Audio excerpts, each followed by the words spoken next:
Hello, my friends. Hi. Thank you for coming back. And if you're new here, hello. Hi. My name is Arlene Bishop. I'm a performing songwriter, and 2 years ago, I found out that I am autistic with ADHD, and here I am in my studio, not making music right now. What I'm doing is I'm exploring what it means to have these traits. What does it mean? And how can I improve my life? Because believe you me, a late diagnosis, as you may have experienced yourself, means that there have been years and years, decades of not knowing what was going on, of really painful times of what other people said to me, painful times of what I said to myself. So, I've decided I'm going to try this thing. I'm going to state that in the new year coming up, that these are some of the expressions that I would like to leave behind.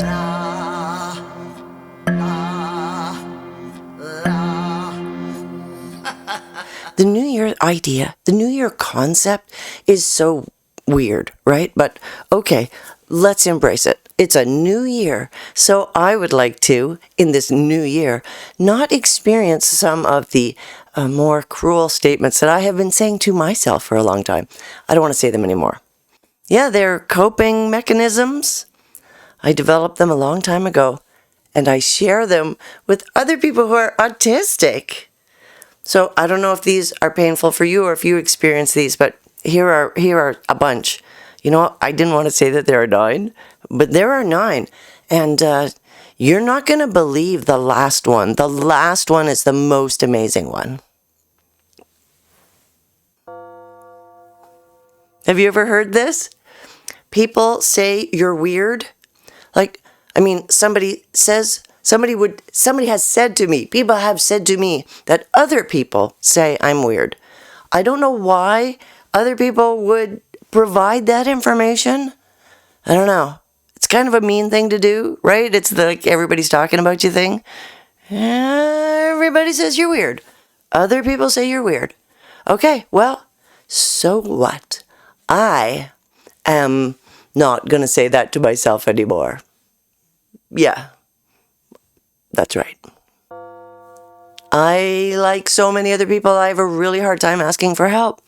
I have a hard time asking for help because, for one thing, so often what the thing is that I'm trying to do is really obvious to somebody else. So frequently, there's like 1 step, 2 step, 3 step, 4 step, and I can't do step number 2 because I can't even figure out step number 1. It says to, just do the thing, and I can't do the thing. The thing is not obvious. The thing, everybody says the thing is right there. I can't see the thing. Why can't I see the thing? Why can't I see the thing? But I don't want to ask for help because I'm afraid that other people will say to me, "What's wrong with you? Why do you need help doing this? This is so obvious." So I don't ask for help. I do things quietly, secretly, on my own until I get it right. And, it's not everything. It's not everything. It's just not convenient when it happens.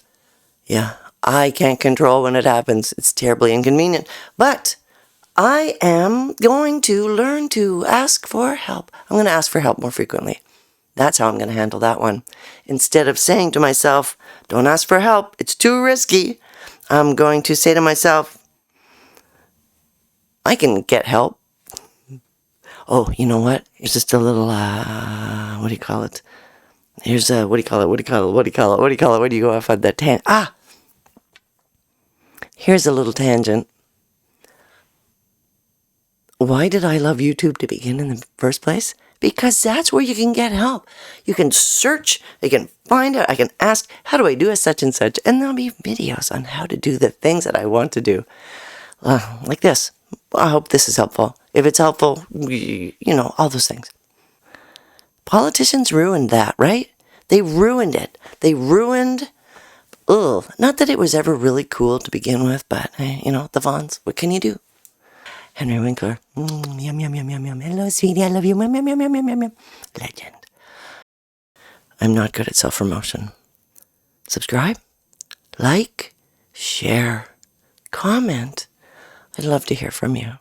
Thank you. Next one is People are scary. People are scary. That's what I say to myself. People are scary. People can be scary. And there are so many stories of people being scary. There are so many stories of people being awful. And there are so many personal experiences I have of people being awful. As I'm sure there are experiences that you have had of people being awful. And hey, you know what? Most of the time, all I can do is not be the awful person. That's the role that I fulfill on the earth regarding awful people. I don't be awful, and so I don't be scary. Oh, but yikes. Oh my gosh, that's not completely true, because when I have a meltdown, if I have a meltdown, I can be scary when I have a meltdown. I get loud. Oh, I get loud. I get loud. I start to tick a bit. I can yell. I can raise my voice. I can get really frustrated, and I can hurt myself. I can hurt myself when I have a meltdown.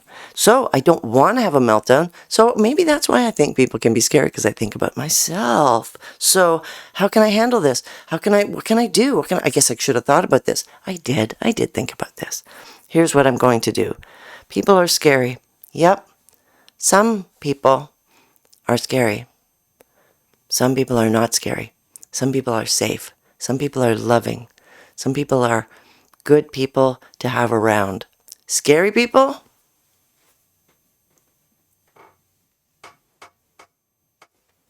That was me backing away.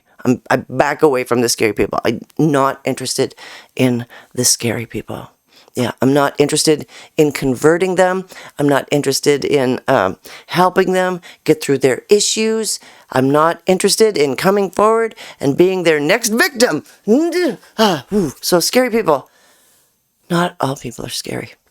No.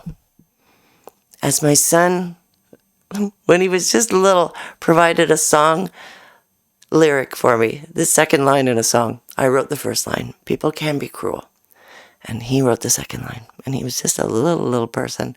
He said, yeah, Mom, but people can be kind. So that's what I'm going to do. I'm just going to remind myself. Mr. Rogers says, look for the helpers. Those people aren't scary. They can be scary too. But anyway, not everybody is scary. It's a little bit ironic that I have heard you are too sensitive, that I am too sensitive. It is ironic that I've heard that, because in fact, I can be too sensitive. It's too much sometimes. The sun is too much, the sound is too much, the lights are too much, the people are too much, the smell is too much, the spice is too much, the heat is too much, too much, the fabric is too much, the feeling is too much, the temperature is too much, the humidity is too much. That times, I know everybody feels like that sometimes, but hey, a reminder, the reason why we find ourselves on the autism spectrum is because we experience these human traits for much more frequently, with a much higher intensity, and with an outcome. There are outcomes. There are repercussions to how we experience these traits. But, sorry, I digress. I tangentialize. Is that a thing? Tangentialize. What was I talking about?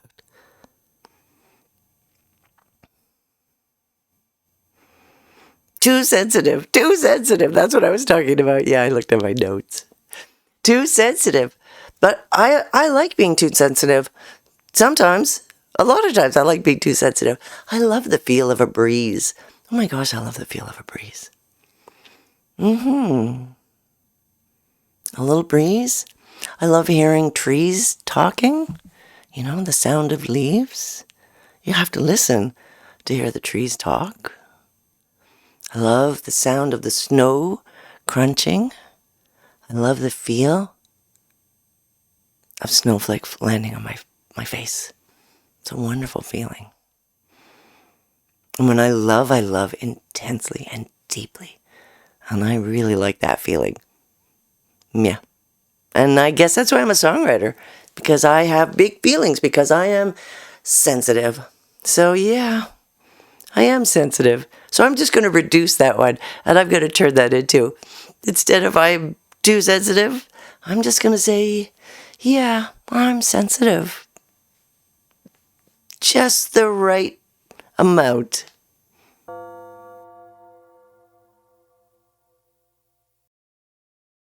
Uh-oh, catastrophizing, danger, danger, danger, danger, danger, danger. Yeah, okay, no, don't. Everybody gotta, because it's a real thing. The thing that people don't understand about being late diagnosed is that by the time I was 58 and found out what was going on, so many things in my life had fallen apart. So many things. So many things. So many experiences of things falling apart, dissolving, plans, just everything falling apart. This falling apart, that falling apart, all of it. One thing, like various parts of my life. One part falling apart and other parts of my life falling apart. That is a catastrophe. Well, in any outcome, how many infinite timelines are there? There are catastrophes that occur. Yeah, good things are happening, and the bad thing happens on top of that good thing. It happens. It happens. It happens. That is just the way it is. So, how am I going to handle it? How am I going to stop telling myself all the time that catastrophe awaits around every corner? Because frankly, it's painful. We don't want corners that are painful. We want corners that are happy. We want corners that are calm. We want corners that are peaceful. It's just a request. So what can I do? All right. I can acknowledge that catastrophic outcome that I am imagining and all the other 12 that come up, I can reassure myself that those are possible outcomes. No one can predict the future. Good for me for looking at those possible outcomes. And if I would like to look at other possible outcomes, let's look at some fun ones. Because if we're going to fantasize, all of us up here, if we're going to fantasize, let's make it a nice one. I mean, just for a few minutes, right? A nice fantasy. Oh, wouldn't that be nice? Yeah. What's the opposite of catastrophizing? Fantastifizing?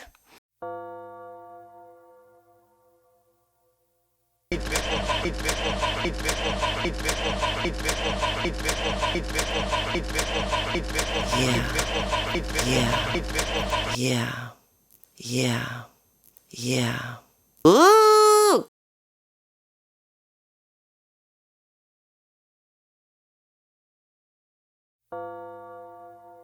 I didn't know it was masking. I didn't know that was what was happening when I was mimicking other people, when I was mimicking their accents, when I was mimicking their body language, when I was picking up their preferences and their interests. That's why I was so malleable. That's why I'm so easy to get along with, because I worked really hard at getting along with everybody else until I couldn't do it anymore, because masking has real consequences. Masking, stuffing down your natural reactions for your whole life. Who would have thought it has actual repercussions? Stuffing down your feelings. Stuffing down my feelings my whole life has given me digestion issues, has given me problems with the part of my body that goes below my lips and above my knees. That's the part of my body that I have a problem with. Oh, except for my headaches. So that's above the lips. So basically, from the top of my head to the just above my knees. No, below my knees. My knees can hurt because sometimes I sit the wrong way for too long and then I hurt my knees. I don't know. My whole body. Anyway, that's the point. Masking. I'm not going to mask anymore. I'm not going to mask anymore. So when I'm out walking, if I feel like swinging my arms, I'm freaking swinging my arms. Lady.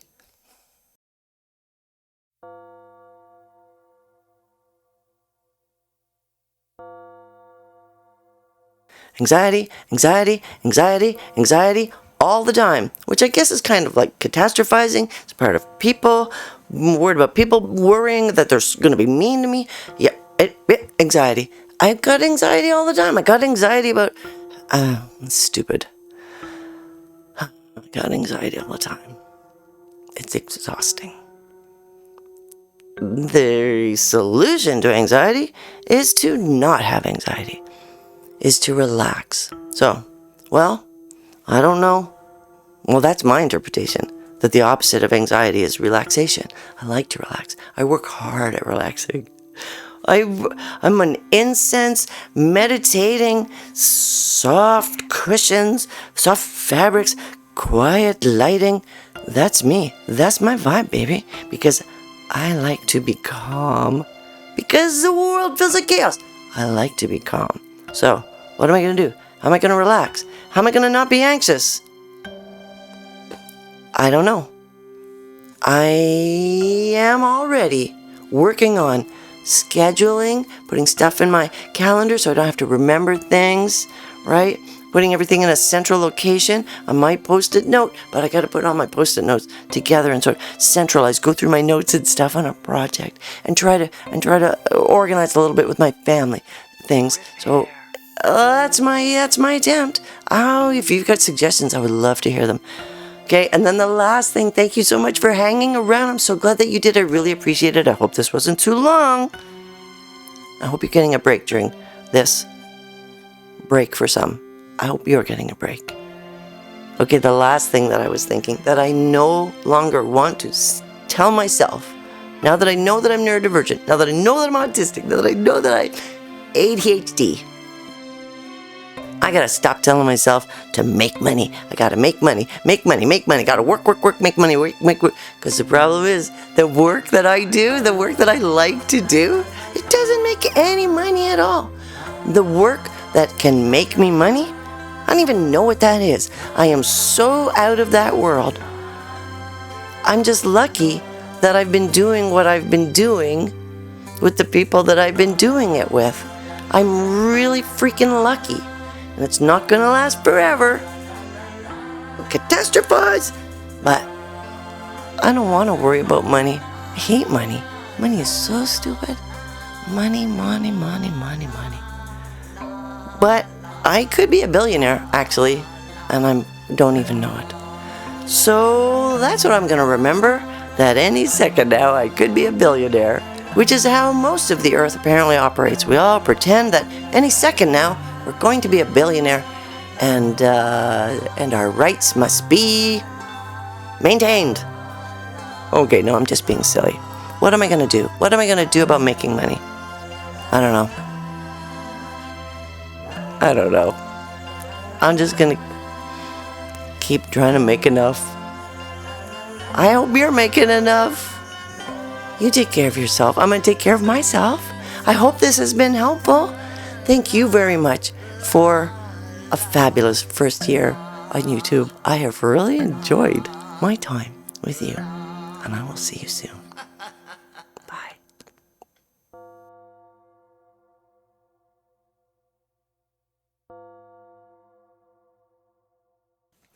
La la la la la la la la la la la la la la la. Ooh ooh ooh ooh ooh. I don't know.